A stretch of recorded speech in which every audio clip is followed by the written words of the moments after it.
A cold night over Donetsk turns deadly when one old strike jet slips under the radar and aims at the brain of Russia's war machine.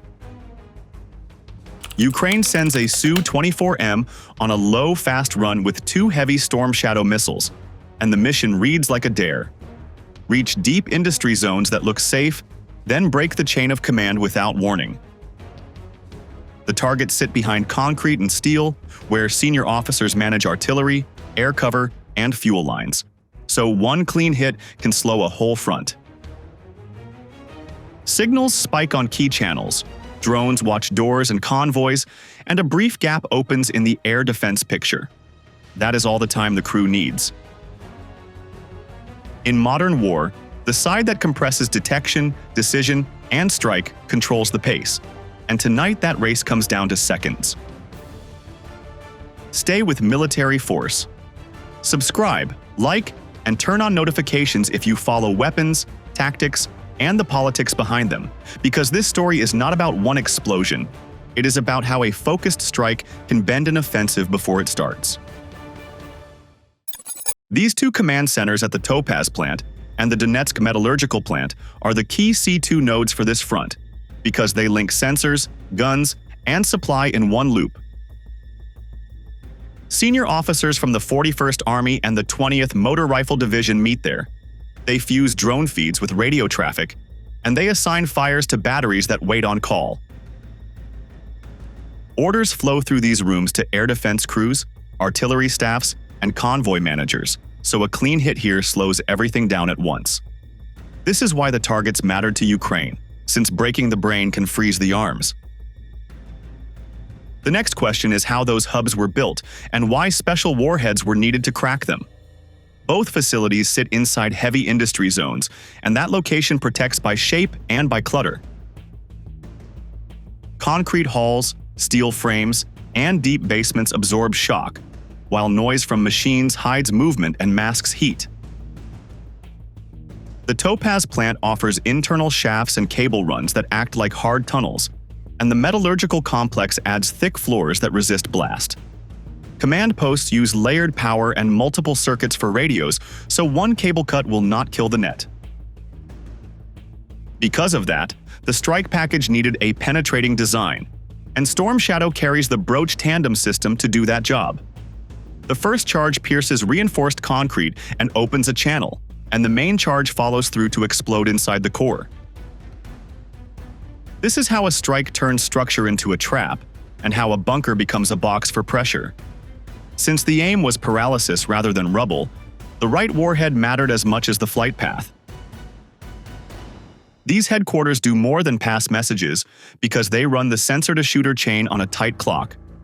Drones, scouts, and spotters send contact data, the staff validates it, and a fire mission goes out with a time limit measured in minutes.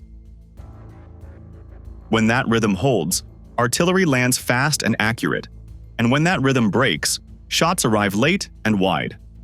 A single gap in processing can turn a live target into empty ground, and a delay of 10 minutes can mean no target at all.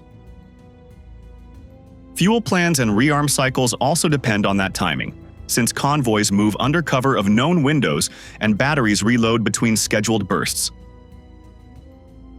Cut the node, and drivers wait for a green light that never comes, while guns fire less and relocate more. That is why a blow to C2 multiplies across brigades without touching every gun. The decision to strike these sites carries campaign weight, because command friction spreads faster than any single explosion. If staff officers shift to backup rooms and paper orders, speed drops, and units start to act alone. That creates holes in a defensive grid and reduces confidence in air cover, which opens space for guided rockets and small assault teams. The longer that doubt lasts, the more likely a counterattack loses shape and yield, while the attacker sets the pace in place. Russia will try to split command into mobile cells and add more low-altitude sensors, yet dispersion also reduces control and slows mass. For Ukraine, the lesson is clear. Hit the brain and the limbs get heavy. To see how that opening was built, we need to follow the targeting chain that found the hubs and mapped the timing. Cortizia M flags unusual traffic on keynets, and Shark drones give the eyes-on proof that turns raw clues into a full target pack. Signals jump on specific bands, bearings cross from multiple antennas, and emitters appear at fixed points inside 2 factory zones.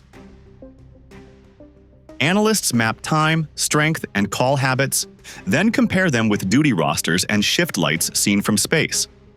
The pattern shows senior staff arriving in guarded convoys at steady hours, which fits command work and not routine plant life.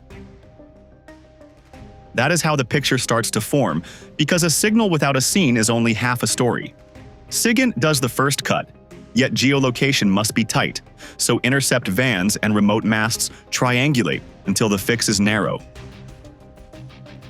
Teams tag every change in frequency, note hops, and mark silence windows, while software links call signs to vehicles by rhythm and route.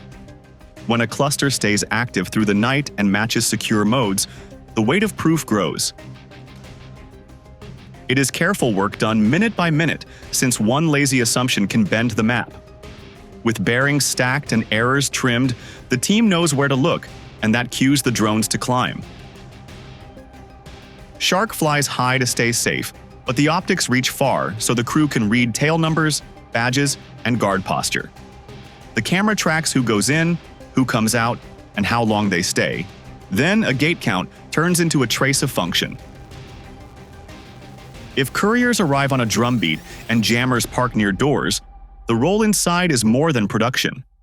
Motion near antenna farms and shielded rooms hints at comms racks and planning cells, not storage. With that visual chain in hand, the signals now have faces, and the map now has meaning. The strike package needs more than dots, because weapons must know what to hit and how to approach. Storm Shadow uses INS and GPS for the ride, terrain following to stay low, and an imaging infrared seeker to match the aim point in the final seconds. It does not wait for a laser spot, so the UAV's job is not to paint the target, but to confirm the scene and refine coordinates. Planners feed reference photos, roof shapes, and thermal cues into the library, and the missile compares those features on arrival. That is why a clean terminal picture is gold, as the seeker kills doubt when the clock is tight. Fusion makes the pack complete, because one source can mislead, but 3 or 4 in agreement reduce risk. Radio bearings set the grid, drone video confirms the doors, satellite shots tell roof changes, and traffic logs show tempo. Analysts score confidence for each item, mark what is solid, and label what is only assessed. If there is no photo of the exact room, the language stays cautious, and the tasker adjusts the aim to a structural point, not a person. Clear words protect crews in the air and protect truth on the ground, which is how a responsible newsroom would brief a strike. Adversaries adapt fast, so the chain also watches for decoys and false beacons that try to waste missiles. Russian units can spoof emissions, rotate vans, or heat dummy roofs, yet habit and workload still leak clues. Irregular guard reliefs, late-night fuel bowsers, and brief power dips speak louder than one loud antenna. When those signs align with steady encrypted chatter, the probability of a real command node rises. At that point, the door is open only for a moment, which means the next step is to blind the defenses long enough to launch and leave. Ukraine opens the door with a deception wave that mixes Peklo missile drones and a swarm of UJ-26 Bober and RAM-2X loiterers to flood Panzer and Tor consoles and carve a short radar gap. The plan is simple but sharp, because quantity and timing beat pure speed when screens are crowded and crews feel pressure. Batches launch from different axes and altitudes, so operators must split focus while tracks cross and merge over city heat. Each group flies a distinct profile, and that variety forces manual checks that slow reaction by vital seconds. With controllers busy and sectors overloaded, the stage is set for a narrow window to form ahead of the main strike. Saturation begins with numbers, yet geometry does the heavy lifting, since angled approaches create false parallax and messy plots. Bober units drag search beams away from the core, while Ram-2X elements pull short dives to trigger optical cues near gun lines. Panzer crews pivot to chase medium targets. Tor batteries reassign sectors, and the fire net loses rhythm for a moment. When consoles display dozens of returns with uneven speeds, human filters start to slip and intercept chains stretch. That is the point where a small mistake at one screen echoes across the belt and opens a seam for something heavier. The decoy wave also plays the power game, because brief hits on electrical cabinets and UPS rooms can blank a slice of the picture without blacking out the city. Open source reporting says selected drones carry light charges or directed fragments aimed at switchgear and cable trunks near control vans. A short outage or a voltage dip scrambles data links and forces a reboot, and even 60 seconds of silence matters when missiles are already inbound. Crews can fall back to backup lines, but the restart adds delay and creates gaps between overlapping radars. With coverage uneven and fuses ticking, the defenders face a clock they did not choose, which is the real goal of the opening act. This deception wave still meets serious risks, because S-300 and S-400 batteries watch the upper air and the A-50/A-50U hunts with a wide eye. High-tier systems can ignore small props and wait for a larger threat, so the swarm must also provoke medium interceptors to waste ready shots. If a Tor unit fires early and then reloads, its lane goes soft for a minute, and that minute is worth more than any single drone. If the AWACS flags a stable path, planners shift bearings and inject fresh tracks to erode confidence in the plot. As crews chase ghosts and confirm kills, the calculus changes from calm detection to hurried defense, and hurried defense is easier to bend. Caution still guides every claim about platform names and special payloads, since parts of this picture come from OSINT and field videos, not formal releases. Terms like PECLO reflect community usage, while photos of scorched cabinets and cut masts suggest localized power loss rather than full grid failure. The point is not label trivia, but battlefield effect, because confusion at the edge buys time at the center. When deception steals attention and power dips shave sync, the hard shield turns porous for a brief span. That span is where a low-level strike can start its run, which leads directly to the ingress and launch phase. The Su-24M flies at 50 to 60 meters above ground, and the crew accepts real danger to cut Storm Shadow flight time to under 1 minute. The missile can travel about 250 kilometers, yet a near launch trims radar exposure and shrinks the window for fighters to intercept. Low terrain masks the jet from long-range sensors, while bends in rivers and tree lines hide heat and shape. Pilots ride the ground with small throttle changes, because steady power keeps the plume short and the signature low. All of this buys seconds that matter when a dense air defense belt waits ahead, which is why the crew chooses close range. Electronic countermeasures work as the second shield, and timing makes them count. The jammer blocks search beams for short bursts, then goes quiet so the aircraft does not look like a loud beacon. The radar warning tone rises, the pilot dumps chaff to feed the track with bright metal, and a flare cloud drags heat seekers off the tail. The sequence must be clean, because a late push can waste decoys and invite a follow-up shot.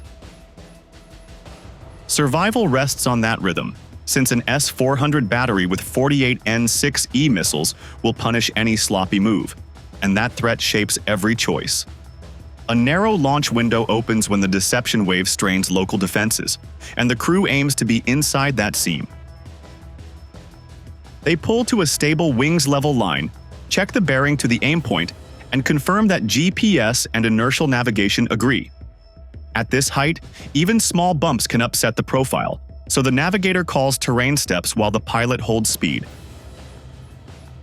The release is calm on purpose because the missile must leave clean to find its path and match the stored scene in the final seconds. This is the trade at the heart of the plan, since calm hands at low altitude turn risk into a higher chance of a clean strike. Reports from open sources say one Peklo drone missile hit a rooftop comms tower at the Topaz site just before the launch.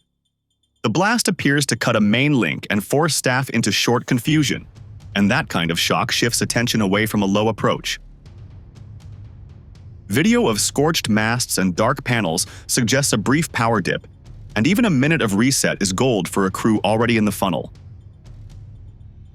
These claims remain reported until images and logs confirm each detail, yet the effect, noise in the command rhythm, is consistent with the plan.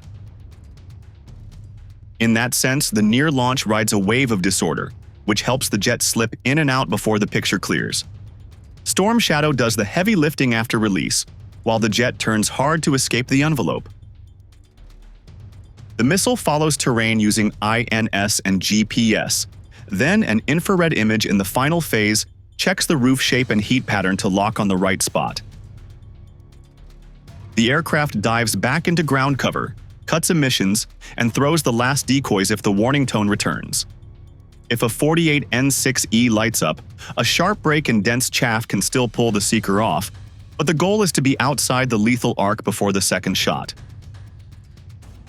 With the missile on its way and the crew disappearing into the dark, the focus shifts from flight to impact, because the next seconds decide the effects on command and control.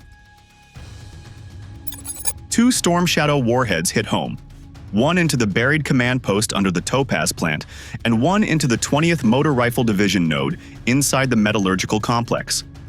And Russian command and control in Donetsk shows clear signs of disruption during a build-up phase. The broach tandem system matters here, because a small pre-charge cuts a path through reinforced layers, then the main charge explodes inside the heart of the structure, and that internal blast collapses rooms from the center out. Open sources and Ukrainian media report heavy damage as cordons go up fast, rescue sirens run through the night, and streets close while heavy gear clears debris. Those field signs match a degraded network, since staff must shift to backup rooms, paper orders, and handheld radios, and that change slows the loop from sensor to shooter. Artillery tempo usually tells the truth, because fewer missions per hour and wider spread on impact point to slower target processing and weaker fire control. Reaction time lengthens at the brigade level when duty officers lose live feeds and must confirm by phone, and that delay gives mobile teams more room to move.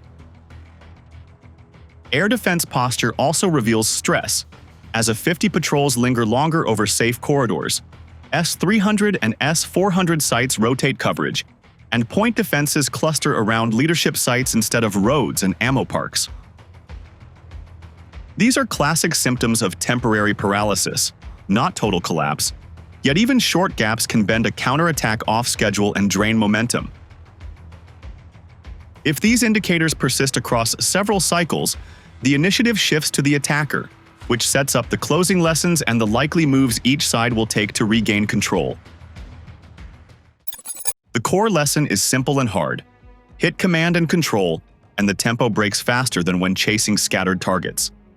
This works only when ISR, deception, and the main strike act like one chain, because clean timing turns a narrow window into real effects. Watch the indicators that speak before statements. Longer A-50 patrol orbits, fresh S-300 and S-400 coverage arcs, quieter artillery hours, and slower fuel moves to forward parks. If these lines keep trending, initiative tilts, and the side that controls the clock writes the map, while the other side pays time and ammo to catch up. This is how modern war rewards discipline over volume, and how one precise hit can bend a larger plan. For steady, field-tested analysis on weapons, tactics, and the politics behind them, subscribe to Military Force, turn on notifications, and stay ahead of the next move.